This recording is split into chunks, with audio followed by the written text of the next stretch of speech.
ಇವರು ರೈತರ ಸಮಸ್ಯೆ ಇಟ್ಕೊಂಡು ಪ್ರತಿಭಟನೆ ಮಾಡ್ತಕ್ಕಂಥದ್ದು ಒಂದು ಹಾಸ್ಯಾಸ್ಪದ. 2 ವರ್ಷಗಳ ಹಿಂದೆ ಹರಿಯಾಣ ಮತ್ತು ಪಂಜಾಬ್ ಮತ್ತು ದೇಶದ ರೈತರು ದೆಹಲಿ ಗಡಿ ಭಾಗದಲ್ಲಿ ಪ್ರತಿಭಟನೆ ಮಾಡೋ ಸಂದರ್ಭದಲ್ಲಿ ಯಾವುದೇ ರೀತಿಯ ನೈತಿಕತೆ ಭಾರತೀಯ ಜನತಾ ಪಾರ್ಟಿಗಿಲ್ಲ. ಅವರ ನಾಯಕ ನರೇಂದ್ರ ಮೋದಿ ಒಂದೇ ಒಂದು ರೈತರನ್ನ ಭೇಟಿ ಮಾಡಿ ಅವರ ಸಮಸ್ಯೆ ಬಗ್ಗೆ ಅವ್ರಿಗೆ ಕಿವಿಕೊಳ್ಳಲಿಲ್ಲ. 700 ಜನ ಪ್ರಾಣ ಕಳ್ಕೊಂಡ್ರು. ಒಂದೇ ಒಂದು ಕುಟುಂಬವನ್ನ ಕರೆದು ಸ್ವಾಂತನ ಹೇಳಲಿಲ್ಲ. ಇವ್ರು ಯಾವುದೇ ರೀತಿಯ ನೈತಿಕ ಹಕ್ಕಿಲ್ಲ ರೈತರ ಬಗ್ಗೆ ಮಾತಾಡಲಿಕ್ಕೆ. ರೈತ ಸಂಘಟನೆಗಳು ಬೇರೆ ಸಂಘಟನೆಗಳು ಮಾಡ್ತಕ್ಕಂಥ ಪ್ರತಿಭಟನೆಗೆ ನಾವು ಸ್ವಾಗತ ಮಾಡ್ತೀವಿ. ಪ್ರಜಾಪ್ರಭುತ್ವದಲ್ಲಿ ಎಲ್ಲರಿಗೂ ಸಹ ಹಕ್ಕಿದೆ ಪ್ರತಿಭಟನೆ ಮಾಡಲಿಕ್ಕೆ. ಭಾರತೀಯ ಜನತಾ ಪಾರ್ಟಿಯವರಿಗೆ ಪ್ರಜಾಪ್ರಭುತ್ವದಲ್ಲಿ ನಂಬಿಕೆ ಇಲ್ಲ. ಚರ್ಚೆಗೆ ನರೇಂದ್ರ ಮೋದಿ ಅವರು ಅವಕಾಶ ಮಾಡಿಕೊಡೋದಿಲ್ಲ ಕೇಂದ್ರ ಸರ್ಕಾರದಲ್ಲಿ. ಆದ್ರಿಂದ ನಮಗೆ ಭಾರತೀಯ ಜನತಾ ಪಾರ್ಟಿಯವರು ಪಾಠ ಹೇಳ್ಕೊಳ್ಳೋದು ಬೇಡ. ಅವ್ರು ಪ್ರತಿಭಟನೆ ಮಾಡಿದ್ರೆ ಅದನ್ನ ಎಲ್ಲ ರೀತಿಯಲ್ಲೂ ಸಹ ನಾವು ಅದಕ್ಕೆ ಉತ್ತರ ಕೊಡ್ಲಿಕ್ಕೆ ತಯಾರಿದ್ದೇವೆ. ಪಂಜಾಬ್ನಲ್ಲಿ ಕಾಂಗ್ರೆಸ್ ನಾಯಕ ನವಜೋತ್ ಗೌರ್ ಅವರು ಗಂಭೀರ ಆರೋಪ ಮಾಡಿದ್ದಾರೆ. ಕಾಂಗ್ರೆಸ್ನಲ್ಲಿ ಸಿಎಂ ಆಗೋದಕ್ಕೆ 500 ಕೋಟಿ ಕೊಡಬೇಕು ಅಂತ. ಅವ್ರು ಯಾವ ಪಾರ್ಟಿನಲ್ಲಿ ಇದ್ದಾರೆ ಅಂತ ಕೇಳ್ಕೊಳ್ಳಿ, ಆಮೇಲೆ ಉತ್ತರ ಕೊಡ್ತೀನಿ. ರಾಜ್ಯದಲ್ಲೂ ಕೂಡ ಕುರ್ಚಿ ಕಚ್ಚಡ ನಡೀತಾ ಇದೆ. ರಾಜ್ಯದಲ್ಲಿ ಕುರ್ಚಿ ಕಚ್ಚಡ ನಡೀತಾ ಇದೆ. ಭಾರತೀಯ ಜನತಾ ಪಾರ್ಟಿಯಲ್ಲಿ ಅಶೋಕನ್ನ ಮತ್ತು ವಿಜೇಂದ್ರ ಅವ್ರನ್ನ ತೆಗಿಲಿಕ್ಕೆ ಬಹಳ ದೊಡ್ಡ ದಂಡೆ ಡೆಲ್ಲಿಗೆ ಬಂದಿತ್ತು. ಅದ್ರ ಬಗ್ಗೆ ಯಾಕೆ ಸ್ವಲ್ಪ ಚರ್ಚೆ ಮಾಡಿ. ಯಾಕಂದ್ರೆ ಅವ್ರೇನಾದ್ರೂ ಅವಿಶ್ವಾಸ ನಿರ್ಣಯನ ಮಂಡನೆ ಮಾಡ್ತೀನಿ ಅಂದ್ರು. ಅವ್ರಿಗೇನಾದ್ರೂ ವಿಶ್ವಾಸ ಇದ್ರೆ ಅವಿಶ್ವಾಸ ನಿರ್ಣಯ ಮಂಡನೆ ಮಾಡಲಿ.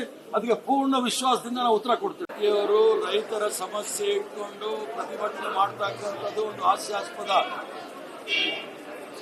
2 ವರ್ಷಗಳ ಹಿಂದೆ ಹರಿಯಾಣ ಮತ್ತು ಪಂಜಾಬ್ ಮತ್ತು ದೇಶದ ರೈತರು ದೆಹಲಿ ಗಡಿ ಭಾಗದಲ್ಲಿ ಪ್ರತಿಭಟನೆ ಮಾಡೋ ಸಂದರ್ಭದಲ್ಲಿ ಯಾವುದೇ ರೀತಿಯ ನೈತಿಕತೆ ಭಾರತೀಯ ಜನತಾ ಪಾರ್ಟಿಗಿಲ್ಲ. ಅವರ ನಾಯಕ ನರೇಂದ್ರ ಮೋದಿ ಒಂದೇ ಒಂದು ರೈತರನ್ನ ಭೇಟಿ ಮಾಡಿ ಅವರ ಸಮಸ್ಯೆ ಬಗ್ಗೆ ಅವ್ರಿಗೆ ಕಿವಿಕೊಳ್ಳಲಿಲ್ಲ.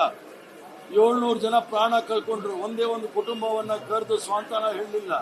ಇವ್ರು ಯಾವುದೇ ರೀತಿಯ ನೈತಿಕ ಹಕ್ಕಿಲ್ಲ ರೈತರ ಬಗ್ಗೆ ಮಾತಾಡಲಿಕ್ಕೆ.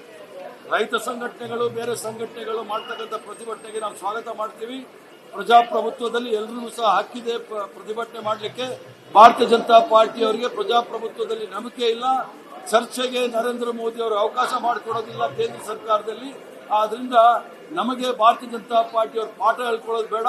ಅವ್ರು ಪ್ರತಿಭಟನೆ ಮಾಡಿದ್ರೆ ಅದನ್ನ ಎಲ್ಲ ರೀತಿಯಲ್ಲೂ ಸಹ ನಾವು ಅದಕ್ಕೆ ಉತ್ತರ ಕೊಡ್ಲಿಕ್ಕೆ ತಯಾರಿದ್ದೇವೆ. ಪಂಜಾಬ್ನಲ್ಲಿ ಕಾಂಗ್ರೆಸ್ ನಾಯಕ ನವಜೋತ್ ಗೌರ್ ಅವರು ಗಂಭೀರ ಆರೋಪ ಮಾಡಿದ್ದಾರೆ. ಕಾಂಗ್ರೆಸ್ನಲ್ಲಿ ಸಿಎಂ ಆಗೋದಕ್ಕೆ 500 ಕೋಟಿ ಕೊಡಬೇಕು ಅಂತ. ಅವ್ರು ಯಾವ ಪಾರ್ಟಿನಲ್ಲಿ ಇದ್ದಾರೆ ಅಂತ ಕೇಳ್ಕೊಳ್ಳಿ, ಆಮೇಲೆ ಉತ್ತರ ಕೊಡ್ತೀನಿ. ರಾಜ್ಯದಲ್ಲೂ ಕೂಡ ಕುರ್ಚಿ ಕಚ್ಚಡ ನಡೀತಾ ಇದೆ. ರಾಜ್ಯದಲ್ಲಿ ಕುರ್ಚಿ ಕಚ್ಚಡ ನಡೀತಾ ಇದೆ. ಭಾರತೀಯ ಜನತಾ ಪಾರ್ಟಿಯಲ್ಲಿ ಅಶೋಕನ್ನ ಮತ್ತು ವಿಜೇಂದ್ರ ಅವ್ರನ್ನ ತೆಗಿಲಿಕ್ಕೆ ಬಹಳ ದೊಡ್ಡ ದಂಡೆ ಡೆಲ್ಲಿಗೆ ಬಂದಿತ್ತು. ಅದ್ರ ಬಗ್ಗೆ ಯಾಕೆ ಸ್ವಲ್ಪ ಚರ್ಚೆ ಮಾಡಿ. ಯಾಕಂದ್ರೆ ಅವ್ರೇನಾದ್ರೂ ಅವಿಶ್ವಾಸ ನಿರ್ಣಯನ ಮಂಡನೆ ಮಾಡ್ತೀನಿ ಅಂದ್ರು. ಅವ್ರಿಗೇನಾದ್ರೂ ವಿಶ್ವಾಸ ಇದ್ರೆ ಅವಿಶ್ವಾಸ ನಿರ್ಣಯ ಮಂಡನೆ ಮಾಡಲಿ. ಅದಕ್ಕೆ ಪೂರ್ಣ ವಿಶ್ವಾಸದಿಂದ ನಾವು ಉತ್ತರ ಕೊಡ್ತೀವಿ.